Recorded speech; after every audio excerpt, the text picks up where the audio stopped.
bouncing around in the back of a Land Rover looking for something to photograph. But today is a bright sunny day, which means most of the day we're just scouting, looking for subjects that we'll revisit when the light gets lower and more interesting.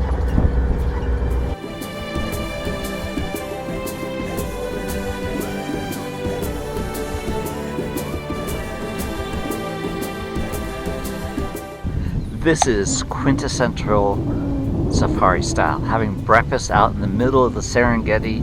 There's hundreds and hundreds, thousands of wildebeest all around us. We're just having morning tea and biscuits, and that's what you do. Traveling from Rwanda and the mountain gorillas to the Serengeti was not only a real change in environment, but subjects as well.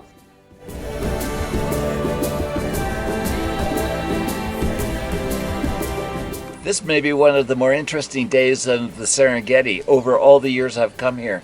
Getting in this beautiful helicopter, getting up above Lake Natron and flamingos and the herds of wildebeest that are coming through this land at this time of the year.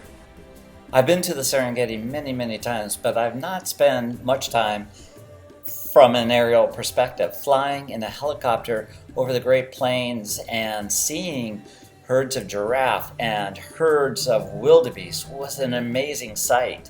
And as the wildebeest are on the move, they're kicking up dust and the patterns. It's made to order for me. I'm really drawn to patterns and textures and line, and wildebeest on the move embody all of that.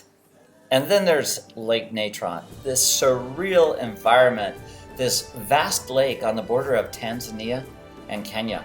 And over the years, over the millennia, rains have washed minerals off the surrounding volcanoes into this vast basin.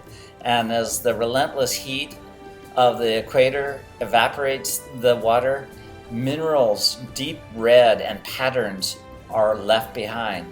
From an aerial perspective, it's like flying over the surface of Mars. But it's not just that. There's small streams that leach fresh water into this vast lake. And this is where millions of flamingos gather.